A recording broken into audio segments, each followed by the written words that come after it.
биз өзүбүздүн позициябызды билдиргенбиз. Бул шайлоо ачык, айкын өтүш керек. Ошон үчүн биз кандай болсо жана прогрессивдүү күчтөр менен, кыймылдар менен ушундай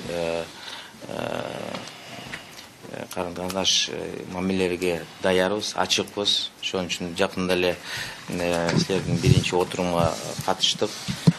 Андан кийин ошол ыкчам менен дагы бир жолугуш болду. Сөзүңүздө көрдүңүз кандай технологияларды, жаңы заманбап технологияларды пайдаланып, ошондой эле жана фальсификация жол болбойт деген ошондой далилдер көрдүңүз өзүңүздө да катышып. Эми бүгүн ушу конкреттүү маселе болуп атат. Мен албетте жооп берем. Бизде Бош Айкомдо ар кандай жумуш топтор уюштурганбыз да, өзүңөр билесиңер да. Эми ошол укук коргоо органдары менен ушундай тыкыз жумуштар менен өткөрүүгө атайын жумуш топ уюштурганбыз. Мен ошо жумуш топтун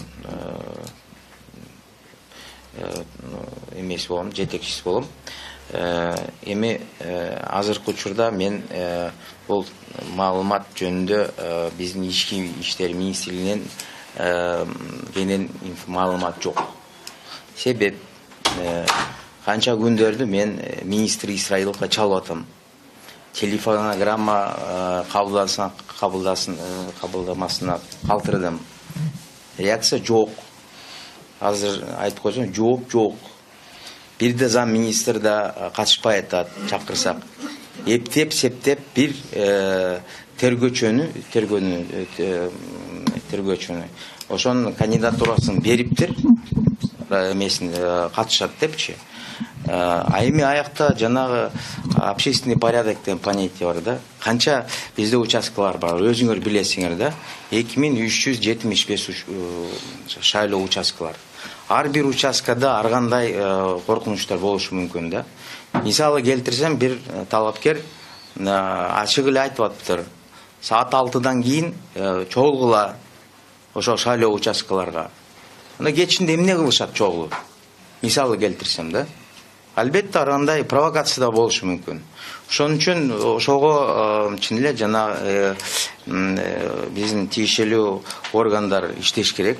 Азыр мына дагы бир жолу айтып коем, мына 10 камера биякта бар да, бияктан дагы көбүрөөк болуп атат.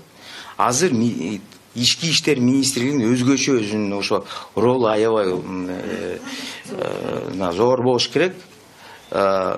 Бирок ошондо бизде министр менен мындай игнор кылып атат да.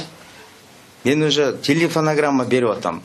Чалып койсунчу, мен чалып атсам телефон албайт. Ну как можно так выборы проводить? Я вам честно скажу.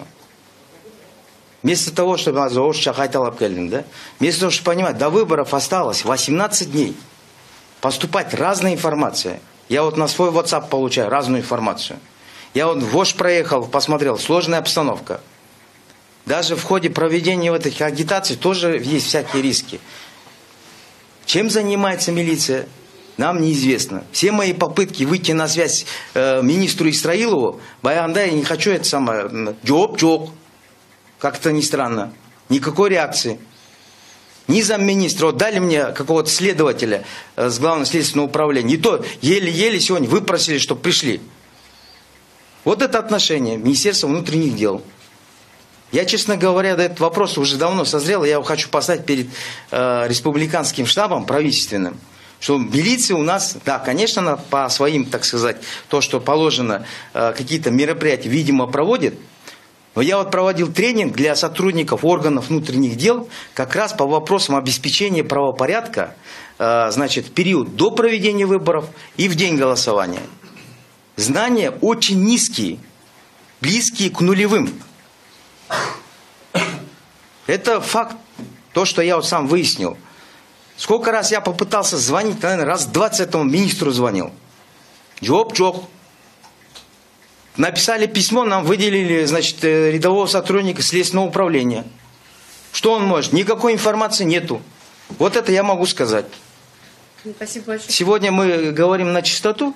Пока что я просто вынужден сейчас обратиться через средства массовой информации. Уважаемый Улан Джумабекович, если у вас будет и в дальнейшем такое отношение к выборам, то я не знаю, чем будет заниматься Министерство внутренних дел. Мы, Центр избирком, главный организатор этих выборов.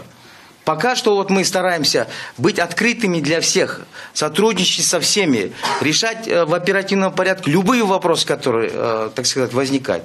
Но, конечно, поскольку сегодня вопрос именно стоит по обеспечению охраны общественного порядка, в основном это миссия органов внутренних дел. Там много разных вопросов. Тоже поднимается. Оказывается, сотрудникам, значит, только на 2 дня дается паёк. Все остальное вы прекрасно знаете. Там они не менее 5 дней находятся. Некоторые вынуждены сами из своего кармана питаться. Вот такие вопросы возникают. Министерство молчит. Конечно, там начинается так, значит, кто должен обеспечить питание? Участковая комиссия? Нет.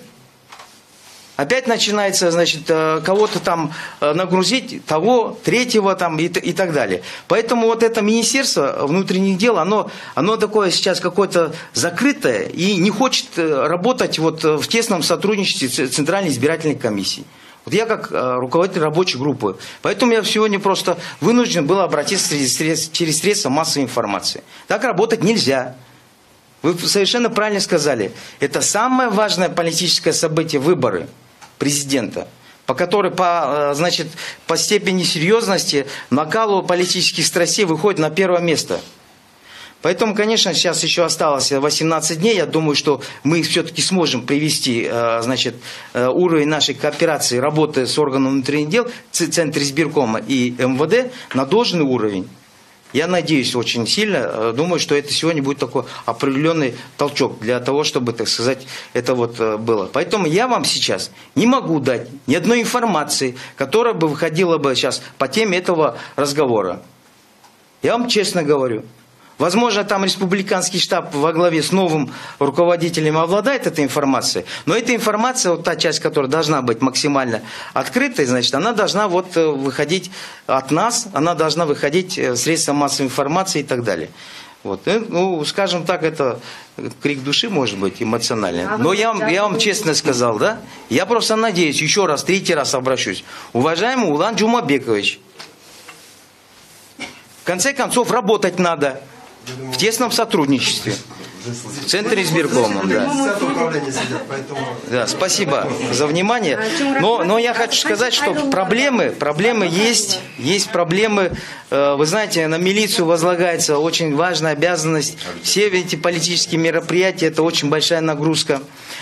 Все милиционеры должны быть обучены, как положено, как действовать в разных ситуациях. Там могут быть и провокации, там могут быть чрезвычайные ситуации, в какой последовательности действовать. Мы проводили тренинг, я еще раз скажу. Знания близкие к нулевым. Знают, что они должны там быть, где должны быть, должны они находиться. Соответственно, как поступать при обращении там, тех граждан, при возникновении там, разных вопросов, когда заполните бюллетень, там, допустим, и так далее. Там, естественно, роль основная — это наших участковых комиссий. Наши участковые комиссии обучены. А вот что касается органов внутренних дел, я не очень в этом уверен.